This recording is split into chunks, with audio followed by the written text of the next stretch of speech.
Now with the microphone on, the Committee on House Administration will come to order. I note that a quorum is present. Without objection, the chair may declare recess at any time.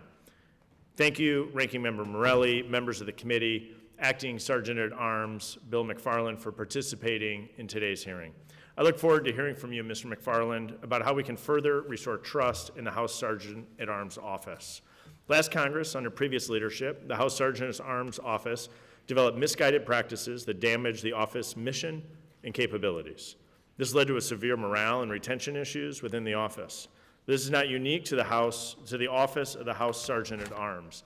Capitol security at large has had issues with political interference going back to 2020 and the start of the pandemic. Following the January 6th attack at the Capitol, these issues became even more pervasive. The House Sergeant at Arms is one of 3 voting members of the United States Capitol Police Board, which provides oversight of the United States Capitol Police. Following COVID and January 6th, deeply politicized directives ultimately bred mistrust and eroded confidence among many of the Capitol Hill community in both the House Sergeant at Arms office and the Capitol Police Board. Let me share some examples of these directives. The inconsistent criteria when to put up fencing around the Capitol, the enforcement of different health policies on the House side and the Senate side, the different practices when dealing with threats against members of Congress depending on party affiliation, the placement of metal detectors outside the House floor, and then selectively enforcing who goes through those and inconsistently issuing fines. This politicization of Capitol security is, in part, why Speaker McCarthy named you, Mr. McFarland, the acting House Sergeant at Arms at the start of the 118th Congress. With new leadership in the office and on the Capitol Police Board, you have an opportunity to restore trust in the House Sergeant at Arms office and return the Capitol Police Board to its original mission of oversight of Capitol Police rather than direct management. I look forward to hearing how you plan to lead these much-needed reforms and the actions you will take as a member of the board to empower the United States Capitol Police to run its own department while still holding them accountable to their strategic goals. In the first quarter of this year, you've already worked hard to reinstate professionalism, bipartisanship, and regular order to the Office of Capitol Security more broadly.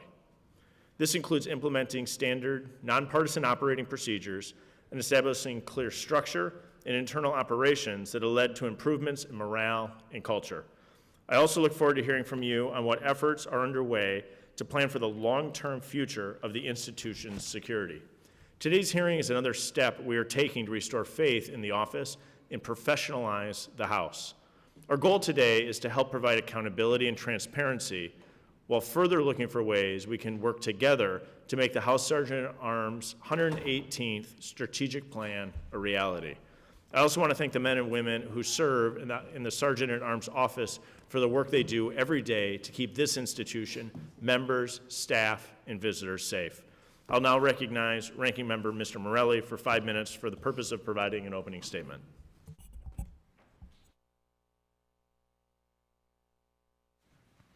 Thank you, Chairman Stile, and thank you for convening this morning's hearing on the Office of the House Sergeant at Arms and its strategic plan for the 118th Congress.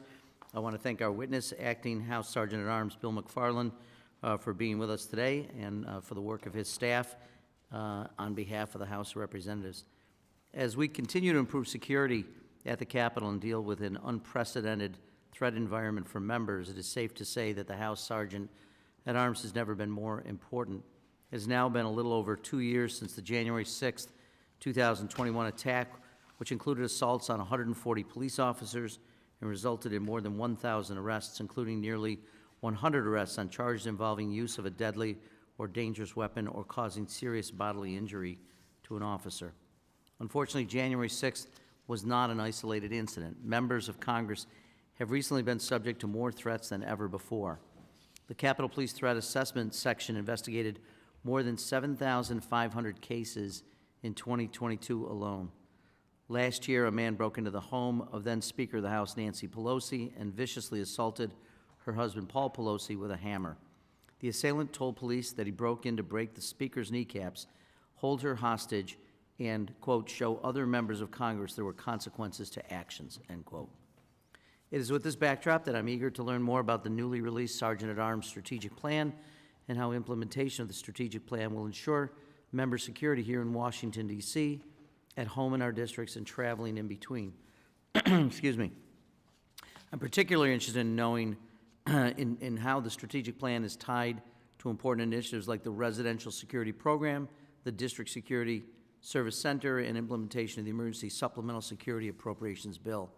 I'm also interested in hearing how you intend to ensure that you make decisions based on diverse viewpoints and how you replace the expertise lost from your dismissal of several senior leaders within the Office of the House Sergeant at Arms at the beginning of the 118th Congress. And again, I do want to thank you and your staff for your service to the House.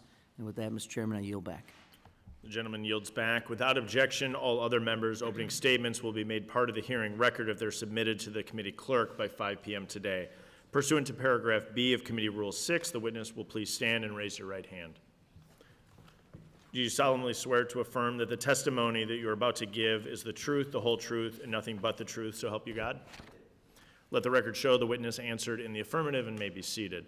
I'll now introduce our witness. Mr. McFarland began his career on Capitol Hill in 1991 as a security aide for the United States Capitol Police. He has since served in several capacities, spending over a decade as the Director of Security at the House Permanent Select Committee on Intelligence and as Director of the Office of House Security, where he remained until 2021. After a brief stint in the private sector, Mr. William McFarland was sworn in as Acting Sergeant at Arms for the United States House of Representatives on January 7th, 2023.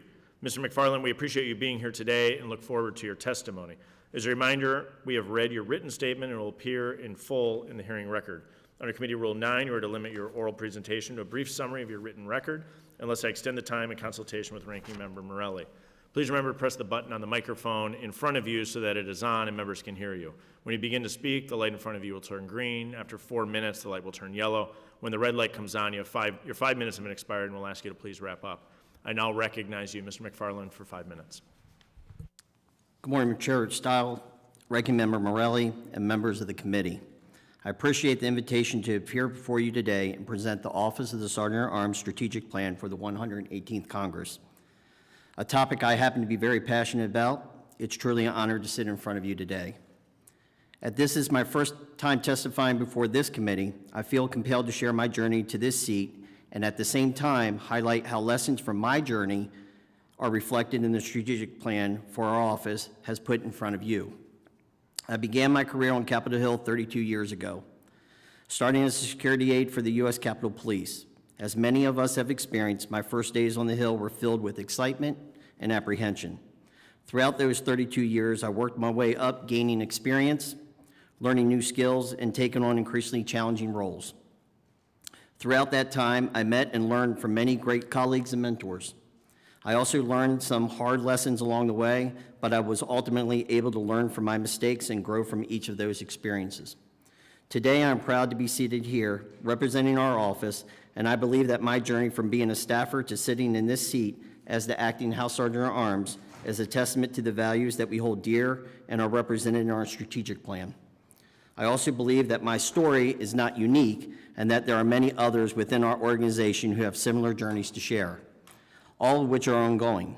In fact, I know some of the members of this very committee have similar stories as well, having started as their Capitol Hill journey as an intern for a member office and ultimately working their way up to become a member of Congress. I say this not to compare myself to the members of this committee, but rather to show you how journeys that start in humble beginnings with the right mentoring, training, and support can grow into roles with greater responsibility.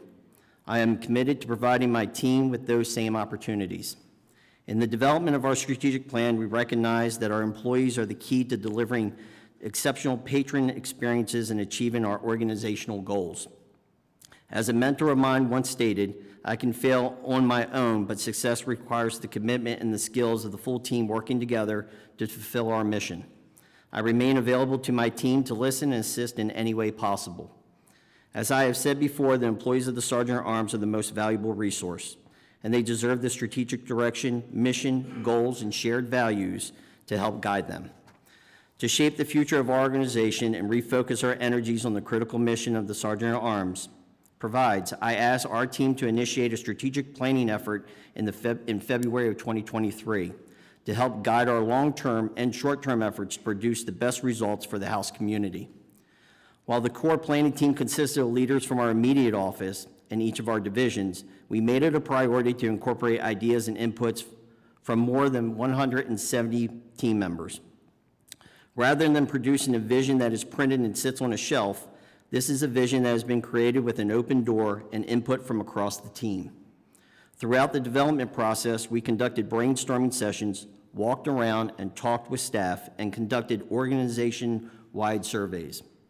As I noted, we recognize the people of the Sergeant at Arms are at the core of our ability to serve the congressional community and made sure that their voice was included. I am proud of the contributions of our staff made to help develop the strategic plan, and I am pleased with the quality and thought-provoking contributions they brought to this table. 3 of those contributors are Mr. Tory McNeil, Mr. Bob Sensenbrenner, and Ms. Davita Jones, who are sitting behind me today. I invited Tory, Bob, and Davita as recognition for their contributions and work. I appreciate the overwhelming support from staff on our team and thank them for their work. I would also like to especially thank the other members of my leadership team for their tireless efforts and highlight Mr. Tory McNeil, Mr. Bob Sensenbrenner, and Ms. Davita Jones, as well as Mr. Kevin Grubbs and Ms. Maria Lohmeyer for going above and beyond. In addition to ensuring our personnel's voice was incorporated, I would like to highlight some of the major changes to our new strategic plan. The revised plan acknowledges the need for our organization to remain agile and adapt to the changing needs of Congress. Subsequently, we have shifted from a 5-year strategic plan model to a plan that aligns with the current congressional calendar and carries us through the 118th Congress. We defined the guiding principle for the SAA leadership team to hold leaders within the organization to a higher standard. That principle states that we believe in investing in our people through training, development, and empowerment, as we recognize that our employees are the key to delivering exceptional patron experiences and achieving our organizational goals. We are equally patron-centric and strive to understand and serve the needs of our patrons through high-quality services and support. We also redefined our mission, vision, and organization values to emphasize the importance of the Sergeant at Arms personnel, service to the correctional community, accountability, transparency, and to incorporate the office's security oversight mission. To share more about the plan, I would like to start by presenting the values that the employees of the Sergeant at Arms will embody. These values include absolute integrity, deep collaboration, vigilant reliability and agility, and thoughtful transparency. The goals within our strategic plan reflect our pursuit of the vision. We identified goals aligned with these 4 themes. Our people goal centered on the employees of the Sergeant at Arms. Our patron goal highlighting the people of our organization serves, which includes members, staff, visitors, and other stakeholders. Our ingenuity goal, which highlights initiatives on modernization, and our accountability and oversight goal, which highlights our focus on accountability and refocusing our security and safety governance and oversight efforts. We have also identified key objectives to structure our pursuit of these 4 goals. In closing, I would like to share my commitment to collaboration. We believe that dialogue and collaboration is not just about sharing information, but also about actively seeking input and feedback from all stakeholders, including this committee. We also believe that collaboration requires a willingness to listen and learn from others. We recognize that this committee brings unique knowledge and expertise to the table, and we are eager to learn from your insights and experiences. By working together in a spirit of collaboration, we believe that we can achieve our better outcomes for our patrons, our partners, and our visitors. Thank you again for the opportunity to discuss our strategic plan and the future of our organization. I'm happy to answer any questions you have at this time. Thank you, Mr. McFarland, and thank you for being here today. I'll begin our questions today, followed by the ranking member. We'll then alternate between sides. I now recognize myself for the purpose of asking questions. Mr. McFarland, we all know the Capitol Police Board has 3 voting members with an enormous amount of authority over the United States Capitol Police. The board now consists of an entirely new membership since January 6th, which presents us with a unique opportunity to reconsider or to consider reforms or structural changes. You previously worked for the House Sergeant at Arms, and you've now returned as the acting House Sergeant at Arms. In the 3 months since returning to the office and building on your previous experience working in the office of the House Sergeant at Arms, are there specific structural changes that you would recommend to the Capitol Police Board to make it more accountable and transparent? Chairman Stile, I can only talk about my experience on the Capitol Police Board for the last 3 months, but I can say that there is need for room for improvement for a lot of these changes. Some of the things have already taken place. We did close out a GAO recommendation on governance for the Capitol Police Board.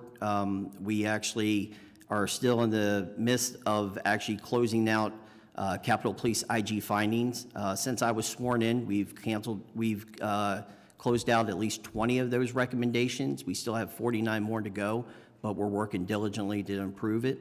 And then we also have our stakeholder forum, which I think members of this committee attend, that could actually lend a voice as well to, see about restructuring and how the Capitol Police Board is doing. Thank you very much. On a different note, during the preparations for the State of the Union this year, the Secret Service requested the Capitol Police Board to put up a fence around the Capitol. The request went to the Capitol Police Board for a vote, and I believe you were the lone member to vote against it. One of our goals in the Committee on House Administration is to have a more professionalized security posture here on the Hill, and part of that is minimizing the impact of political considerations on security decisions. And this, to me, includes making threat-based decisions for our security posture. In your opinion, was there a threat-based request for the fence for the State of the Union this year? Sir, what I can tell you is I'm not against the idea of a fence. I'm against the idea that is the end-all, be-all solution. I've asked the Capitol Police as well as the Secret Service to come up with alternatives to try to figure out exactly what would be the best course of action to take instead of the fence. I was provided no real guidance on what those alternatives are. But what I can tell you is I think that taking a look, we need to take a look at the threat-based intel that is before us and actually marry it with the security posture of what we should be doing. So specifically as it relates then to that decision to put up the fence as it relates to this year's State of the Union, was there a threat-based request for the fence? Not as far as I know. So not presented to the Capitol Police Board, there's no threat-based reason that the fence was put up? No, sir. Not at the time that we made the vote, there was no threat-based information. Let me shift gears, but staying on the fence. The rapid response fence it's a relatively new addition to the Capitol security. You noted that it's not an end-all be-all, but is there even a standardized policy for when to put up the fence? Sir, there is no standard policy for putting up the fence. I think we should have a process of determining whether a fence is needed, not necessarily policy. I think it would take some time to draft a process that's specific enough to be useful and broad enough to allow our circumstances to work on what we're able to predict. So at this time, we're looking at anything that we possibly can to help with this situation. But right now, would that process provide us an ability to depoliticize the security decisions? I think, sir, that if we were to do that, it would depoliticize and we just based it off of threat intelligence alone. I think we could.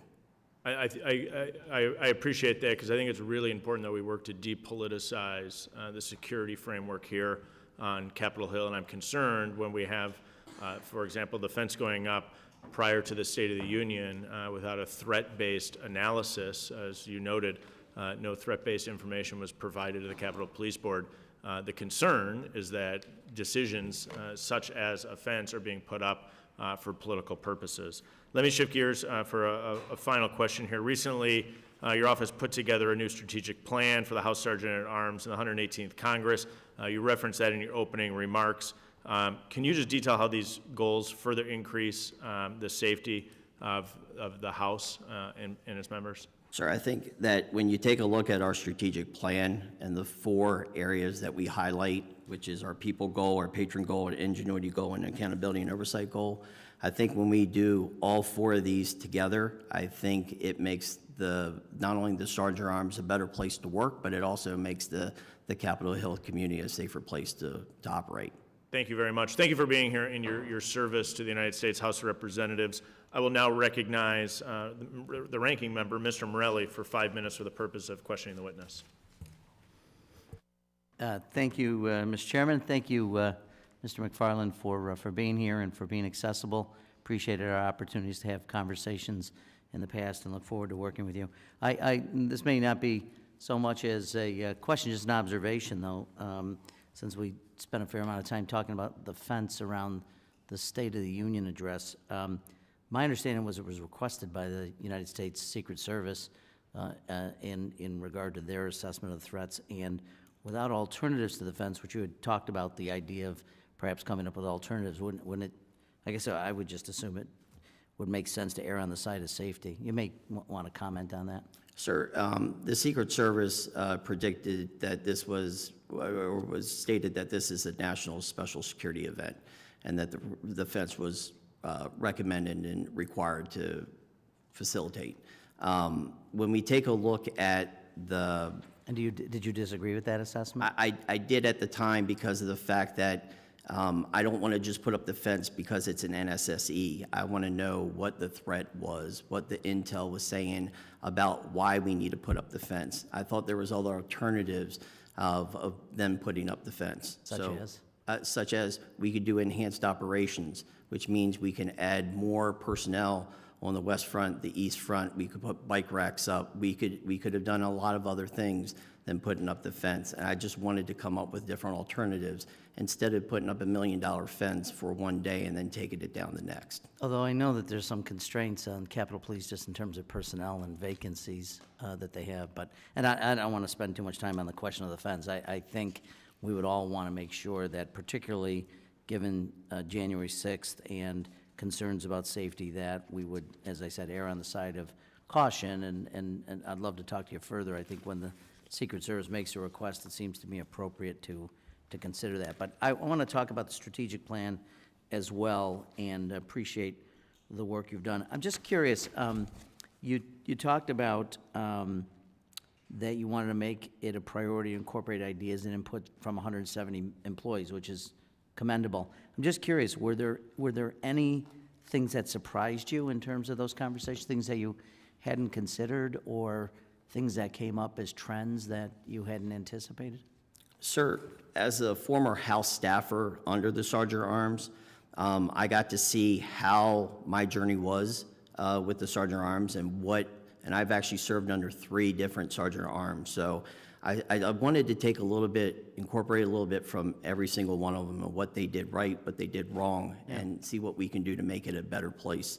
One thing that I wanted to do was reach out to all 170 people of the Sergeant at Arms office to get their valued input. I think a lot of times, from my experience, that if you're not above the grade of, director or assistant Sergeant at Arms, people aren't really looking at you and not knowing what, how you really felt about how the organization was run. Yeah, no, I think it's a good idea. I'm just curious, did you find anything that you thought was just interesting that you hadn't heard, or things that have guided you here? No, to be honest, there's some of the things were the same problems that I saw as, as a director within the House Sergeant at Arms office. I'm sort of interested, you talked, and I think this makes a great deal of sense, about investing in the staff, making sure people know that there are opportunities for them to be, given opportunities for growth within the organization. So can you talk a little bit about training and professional development opportunities you're intending to provide for staff? Sure, sir. One thing that we've noticed was, as a staffer within the Sergeant at Arms office, a lot of times you're just given that position and you're kind of left alone. I didn't want that for my employees. What I wanted to do was I wanted to make sure that we give them a career path going forward. So what we started to look at was, how can we make this better for the congressional staff? So what we did was we started taking a look on what the individuals liked, what they needed to do. One of the things that we've done is an open door policy where people come in and talk to me. I'm proud to say that we've had a couple staff that wanted to know about my journey and how they can make themselves better. So I think it's really resonating. So one thing that we started doing was let's start thinking of a plan of going forward. So if you work in ID services or parking security right now and you want to move up the chain, these are the things that you're going to have to incorporate in order to make sure you can move up the chain. Let's talk about your performance evaluations. Let's make sure that we get you proper training within the CAO and other institutions that can actually give you the training, and then give you a career path going forward. Thank you, Mr. Chairman. I yield back. The gentleman yields back. Mr. Loudermilk is recognized for 5 minutes. Well, thank you, Mr. Chairman. Mr. McFarland, thank you for being here today. I also want to thank you for sending some of your staff to our staff retreat, our policy conference last week. Security is extremely important, especially during this tenuous time that we live in. And had a member from your office as well as Capitol Police come and specifically talk to security with our DC and district staff. I appreciate that. It was very valuable.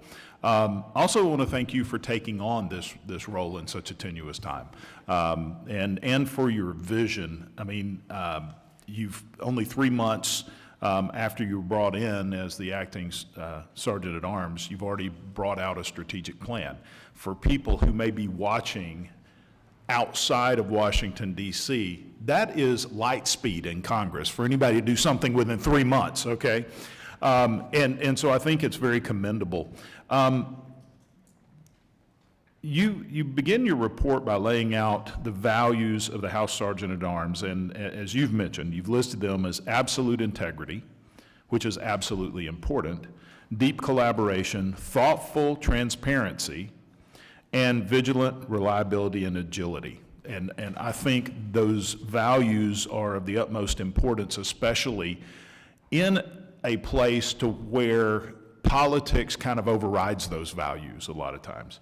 But for the record, can you state why it is so important to have value-driven strategic plan, and if you can, elaborate on why these values in particular matter to you?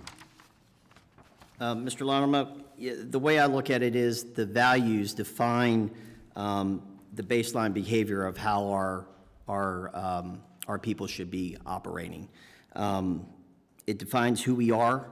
It defines a culture.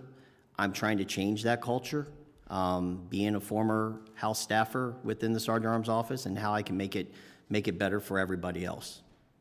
I think it's important because you're bringing experience as well as vision to something. Way too often, especially in government, whether it's in the Department of Defense, as I served, or in any element of federal government, we get to a place that we get comfortable. And comfort is often exploited by people who want to do bad things. And I think it's very important that we do not always just rest on our laurels, that we are staying ahead of those. Part of your job, you also sit on the Capitol Police Board. Can you express how these values can benefit both the Capitol Police Board and the U.S. Capitol Police? Sir, the way I look at it is, right now, my main focus is to get the Sergeant at Arms to buy into the culture of what we're doing here. I think with this format, I think it would be beneficial to the Capitol Police to actually incorporate some of the strategies as well. I've known of certain officers that are here that, you know, really like the whole idea of people first, putting the people, talking to the rank and file officers. And I think that's something that the Capitol Police can learn from, and I'm hoping that, you know, us sharing this with them, they might be able to take some of these as well and put forth for their own strategic plan. There's something that you've said repeatedly, and I want to commend you on that, is the culture. Culture is usually the baseline of everything. Regardless of what policy you have, if you don't change the culture, then nothing ever changes. And I think that is extremely important, is addressing the culture, because once the culture of an agency takes a downward turn, it doesn't matter what policy you put in. You've got to change the culture, and you have to have buy-in with the people who work and within your division, the people who work in the Sergeant at Arms office. And I feel like you're heading in the right direction there. One thing Republicans have demanded is greater accountability, transparency, and professionalism from the U.S. Capitol Police. I hear it all around. And you know, I've got good relationships with a lot of the frontline officers, and I think they want some of this as well. Do you think that the board or the Capitol Police Board or its structure are a hindrance to these goals? No, sir, I do not. I don't think they're a hindrance. I do think that, some individuals on the Capitol Police Board might have a different view of how they see the Capitol Police should be run, or they have their own opinion on how to best run the police department, which is fine. My observations, though, from where I sit and where I've sat for 32 years on Capitol Hill, is the fact that I think that there are some things that need to change, and change in the right way to change the culture. And I think that if we were to take some of these goals, like I mentioned, and the Capitol Police Board was to put forth some of these goals, I think it could change and make it a better place, not a hindrance. Okay, well, I appreciate that. I mean, I've got more questions, but I want to be sensitive of time. And I appreciate your honesty in these answers. We're not trying to get to an end. We're trying to find what is the best solution to ensure the safety of the people that are in the Capitol, the security of the Capitol, and that our constitutional republic is safe, secure, free, and transparent. And so I thank you for the work you're doing. Look forward to working with you. And Mr. Chairman, I yield back. The gentleman yields back. I now recognize Ms. Sewell for 5 minutes. Thank you, Mr. Chairman.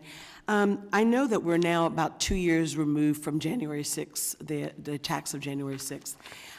I know no other committee did more hearings around that than this committee, and we asked the Sergeant at Arms Inspector General to actually do an analysis, the Capitol Police, Inspector General to do analysis and prioritize what went wrong. I think that what flowed from that was about 100 different recommendations. From your standpoint, where are we in the process of implementing some of those recommendations? As you might not have been here, ma'am, but as I stated earlier, when I first started out, there was approximately 61, or there was actually 61 I think it was 61 recommendations. I wanted to take that back. It was 69 recommendations that were open when I first got here. We've closed out 20 of them since January 7th, when I was sworn in. We have 49 more to go. I think there is a lot of work to do, but I'm at the task of trying to close those out as soon as I possibly can. What resources do you need to expedite that from this committee? Nothing really from this committee to do. It's mostly falls on the Capitol Police Board to make sure that we're holding the Capitol Police accountable, and we want to make sure that we're getting the information to them that they need to do their job. So I know that your strategic plan has a lot of lofty goals, one of which is the people goal is to both foster, inspire, and invest in our staff. Diversity in law enforcement and security leads to better policing. Lots of studies have shown that.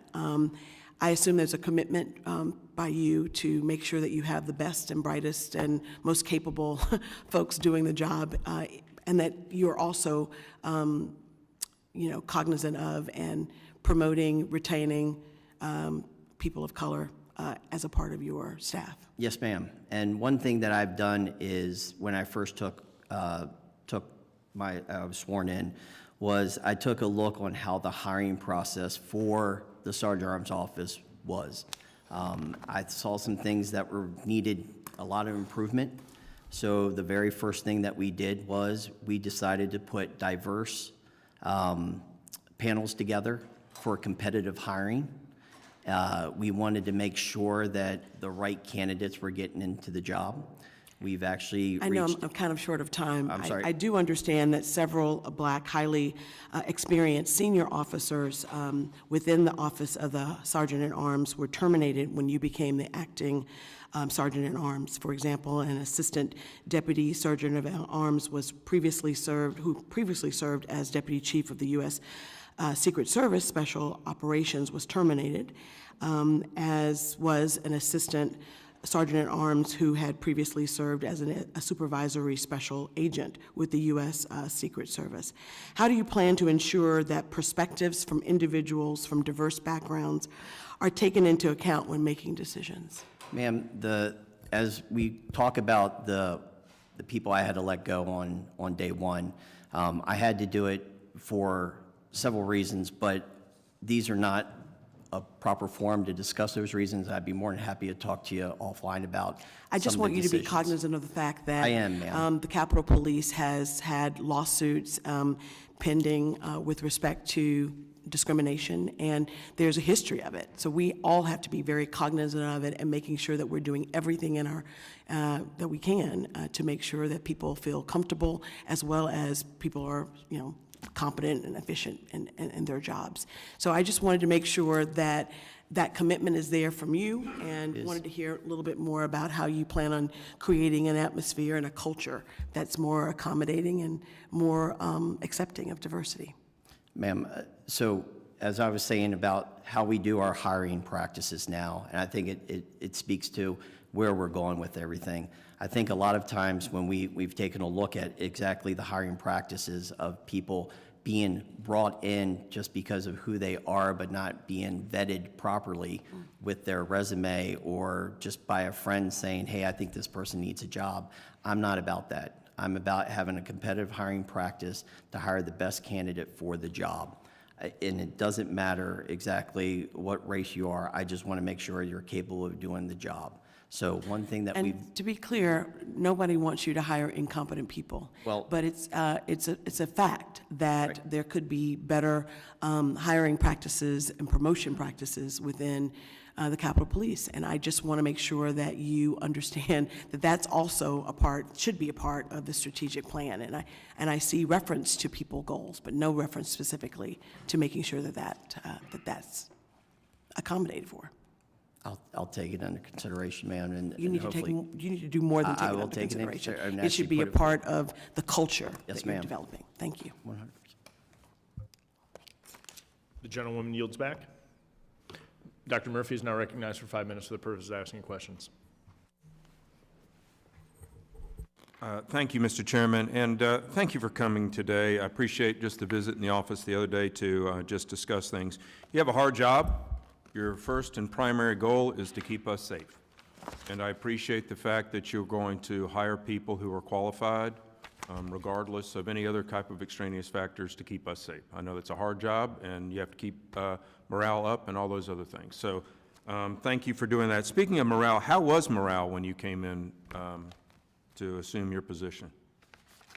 Congressman Murphy, it's been a long 3 years, I want to say, with COVID and January 6th, and I felt that the morale at the time when I came in on board was at an all-time low. Can you speak to that? Do you think can you speak to it specifically? Put words in your mouth. I just think, sir, that I think a lot of people saw some changes that they weren't comfortable with, and I think they wanted to see some change. That highlights what we're trying to do with our strategic plan of making our people first. I felt even when I was with the Sergeant Arms Office as the Director of House Security, that, we needed to put people first. And I just said, this is what we need to do and how we need to do it. So you had to come in and make some changes, and that makes some people uncomfortable. I understand It did. that. That's part of leadership. It did make some people very uncomfortable, but yet I think the people right now are looking at what we're trying to do and the fact that people are first. I think they're buying into that culture, and that's what we wanted them to do. Great. That's a plan for success. So let me ask you just something a little bit about security. Last election cycle, congressional campaigns spent over $7.5 million on digital and physical security. The bulk of the dollars were spent on security services at campaign events, residential security for candidates. Sadly enough, we are sometimes on the wrong side of people's opinions, and that's just a fact of life. Currently, the FEC authorizes incumbent campaigns to spend campaign funds on security guard. Per the FEC rule, incumbent congressmen may hire only bona fide security guards. Is that to your understanding? Sir, I'm not aware of this at all. Is that not under your purview, personal security? That's FEC, sir. Okay, all right. All right, well, then I'm going to move to a different line of questioning then. So, let me ask you this, then, given the strategic planning that you're doing and the fact that you have moved forward with your recommendations of what you're trying to implement, what are your biggest hurdles, other than the Capitol Police, in getting those done? Sir, I think the challenge right now is for people to buy into the culture. I think, you know, some of the Sergeant Arms staff are some of the longest-serving staff on Capitol Hill. They've been here for a long time. They've seen many changes with every Sergeant Arms that's come forth. So I really think that putting this plan in place and for people to actually take a look at it and to have buy-in to it, I think that's our biggest challenge right now. And I think it's working, but I think there's a lot more to improve on. Okay. So do you guys have any, I'm just going to go back to the security part. Do you guys have any relationship with the hiring of security for us off-site? Any purview, any supervisory role? You do have law enforcement coordinators in your office that we coordinate with on a routine basis when you ever have an event that is in your district. So we do have individuals that coordinate with your law enforcement coordinators about that. And then I think it's up to the law enforcement coordinators. Sometimes they get local police. Sometimes we can. I'm sorry, say that again. Sometimes we get local police to help out, or state police. So we do coordinate a lot with your district security. Okay. You have a tremendous job in front of you, and I have great confidence that you're going to change the culture and put us back one that's apolitical. Sadly enough, it turned political, and that's just wrong. Safety doesn't know any political party. We're in a different time now where safety is not secured, and sometimes the folks on the other side of the law are actually given more of the benefit than victims itself. So I encourage you in your job. I wouldn't want it, and thank you for your service. With that, I'll yield back. The gentleman yields back. The chair now recognizes Mr. De-Esposito for 5 minutes. Well, thank you, Mr. Chairman, and good morning. And first of all, thank you for your service. I've spent probably most of my adult life as a member of the New York City Police Department, proudly retiring as a detective, and I want to thank you for your service. I want to thank all the members of the Capitol Police for their service. And one of the things that I think it's important to realize is that from the hundreds or thousands of 911 calls of issues that police officers respond to, one question that is never asked is, are you a Democrat or are you a Republican? And the fact that we've seen over the years an administration who have allowed or utilized the Capitol Police to further their agenda, I believe needs to stop. And we'll talk about the Capitol Police Board in a second. But upon taking your position, I have to ask, what has the impact been, the politicization of the Capitol Police? What has that impact been on the rank and file? Now, I've spoken to them and I've heard it from their mouths, but I want to hear what has been the impact to them and what has it been a result of their training, of the resources that they need or perhaps don't have because of dealing with politics here on Capitol Hill. Sir, I really can't speak about the past of what the rank and file think. I know I've talked to the rank and file as I walked around to different posts and see how the culture is going for them. There's a lot of issues right now that we're trying to straighten out. Some of it is through our Capitol Police Board. Some of it I'm trying to fix on my own. But that said, I'm trying to do everything I can to make it right for everybody within the Capitol Police. I think there's some issues that stem from staffing right now, and I think we need to try to address those issues first and foremost. And you mean lack of staff or? Lack of staff. Okay. And what about training? How has training been? I think the training has improved dramatically. And what I mean by that is I think after we take a look at what happened on January 6th, some police officers were not trained properly. I think now the training is it's very well-rounded. I think that they're trying to do everything they can with CDU training, with active shooter training. They're having multiple exercises occurring, at least since I've been here, 2 active shooter trainings and 1 CDU training, so I think it's good. But is it adequate training? And that's, I think, the most important, and one of the questions that we need to ask ourselves as a member of this committee is to make sure that the Capitol Police are trained and have every resource that they have available to them to protect everybody here. Not only protect members, protect visitors to the nation's capital, and probably one of the most important, protect themselves. So is the training that we're offering, is the training that's being implemented, is it adequate? Is there enough time in a day? Is there enough time in a week? Is there enough tours of duty for them to get the adequate training that they need to keep us all safe? Sir, I think there is adequate training. I do. I think when we talk about staffing, though, it also a lot of people don't have a lot of days off or in between. So trying to get the training might be a little bit of a troublesome, but I really think that the training is very adequate, yes. Okay. And now, I think we all agree that the Capitol Police needs effective oversight. But I think one of the issues that we're dealing with is the Capitol Police Board. So during your time on that board, what have you learned about the board as a whole and their role in oversight and accountability of the members of service of the Capitol Police? Sir, I feel that what I've learned the most is in 3 months is just to sit and listen for a while and understand exactly how the board operates. Sometimes that's the hardest thing to do. Yes, it is. But that said, it's learning exactly what the problems are and how we can achieve those, we can achieve the chief to accomplish the goals that he needs to do.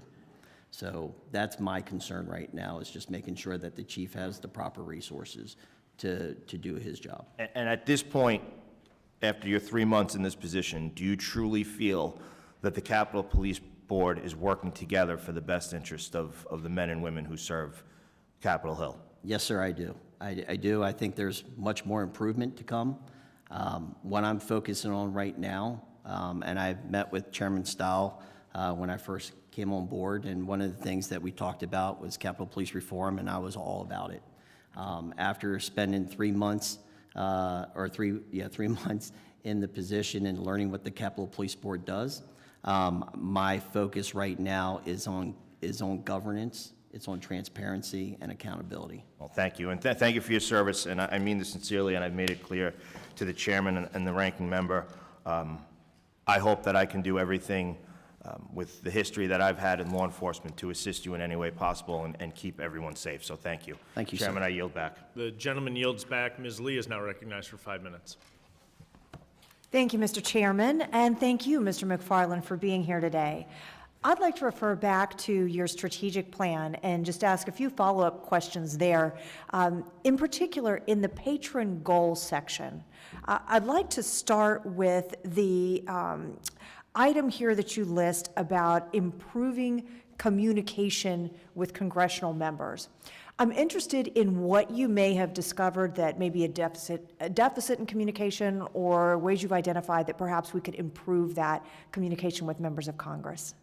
Sure, ma'am. Some of the things that I saw when I was a director of House Security, we really didn't have, we had a good website where we would send a lot of the information to, but we thought that it needed to have some improvement, so we've updated our website. But one of the other things that we're trying to do is we're trying to put together a member service center together in the Longworth Building with the other House officers. That would be somewhere where people can go and learn information about exactly what the Sergeant at Arms office provides. I think there's a lot of misconceptions that a lot of people don't know what the Sergeant at Arms provides. So I think this member service center that we're created is actually going to be very good, that they can actually have a lot of customer engagement with the Hill staff and get the services they need. And that raises another interesting point right out of your strategic plan that has to do with marrying up customer service expectations with the services that your office actually does provide. Are there particular places where you've noticed that those expectations don't match up with the services you have, or conversely, perhaps members don't realize some of the things that you do have to offer for us? Yes, ma'am. So I think some of the things that we have questions on are, basically, you provide a service to somebody, they want to know exactly how fast you can turn it around. So I think this is something that we'll be able to do is by, giving a better service for all members to take a look at. I think we're also measuring our performance now to hold ourselves accountable as well. So I think those are two things that we're looking at to make it better for customer expectations. Excellent. And in the next section, your ingenuity goals, one of the things you've identified is the experience for visitors to the Capitol complex and how you all might enhance or improve the visitor experience for those who come here. Have you identified any areas where you think those improvements could be made? Well, just to let everybody, I think just starting Monday, we started a staff-only door for 3 areas in the House office buildings. We've taken a lot of feedback from members' offices about how they can improve the lines of people coming into the building. I think that's one thing that we looked at and we said we can make it a little bit better. We're taking a look at other ways that we can accommodate the visitors that come in to the to the Capitol Visitor Center. So everything's on the table right now. There's nothing that we're not going to leave unintended. So we want to make sure we're doing everything we can for a greater experience for the people that come to the Hill. Well, and you mentioned earlier the creation of a website where we might identify some of the roles for your office and how members of Congress can utilize your office. Are there other areas specifically related to technology where you think you might be able to enhance either the operations of your office or the security of the complex by using technology? Yes, ma'am. So one of the things that we started looking at was a floor mapping system to help with our emergency procedures evacuations. We've also taken a look at a member portal. This portal will be kind of utilized as kind of like the CAO has, where you submit a request, and it doesn't matter what the request is within the Sergeant at Arms office, you'll be able to track it. And I think that's something that we're really looking at. And we're also looking for a member duress alert app that we can utilize for people that are on the Hill or off the Hill, that if they're in a situation, they'll be able to hit a button and let the people know where they are, police know where they are. Thank you. Mr. Chairman, I yield back. The gentlewoman yields back. Ms. Torres is now recognized for 5 minutes. Thank you, Mr. Chairman, and thank you again for being here. Today, we had an opportunity to speak candidly yesterday, and I appreciate you taking the time to do that with me. As you know, I continue to be concerned about the processes and relationships between the leadership that is in charge of our overall security and campus experience here at the, not just for our offices, but also for the Capitol. The role that you play in security and the role that the architect of the Capitol plays on that board. Can you describe the collaboration between, and I know that the ALC is currently, there's a vacancy there, hopefully for not much longer, but how would you describe a relationship that between the 3 leaders that are tasked with the security of this campus? Ms. Torres, from what I've examined or what I've looked at for the last 3 months is very positive working relationship with the Senate and the architect of the Capitol. I haven't really had any issues If I ever needed to reach out to the Senate Sergeant at Arms or to the Architect of the Capitol, we have great collaboration with what we do. So I don't really see a issue right now. I know the AOC is currently going through some major changes, and we're here to help support them as best we can. So that vacancy has not negatively impacted the projects that you currently are undertaking? No, ma'am. The people that are working on those projects are still working on those projects. And generally speaking, what is your view of the role of the architect, the role that they play in security? I think their role is basically to look at the physical security standards of how we can best protect the Capitol building and the surrounding buildings. And things like windows or hardening doors. Or providing keys? Providing keys. Those are certain things that I think that they really focus in on, and we have great collaboration with them.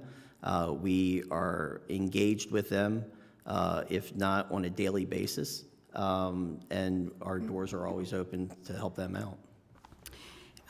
Part of the conversation that we had yesterday included, the role of the Sergeant at Arms, the role that they play in the Capitol, along with Capitol Police. And should it continue to be a standalone, independent group, or should it be a sub-agency of the Capitol Police? As I explained to you yesterday, my concern is to have so many people deciding on when do we call for backup, when we need that support in the U.S., at the U.S. Capitol. I'm very concerned that interference or the lack of attention and competition in between those roles. Can you reassure me today, as you did yesterday, specifically how you define your role in that space, not a role of blocking progress, but a supportive role?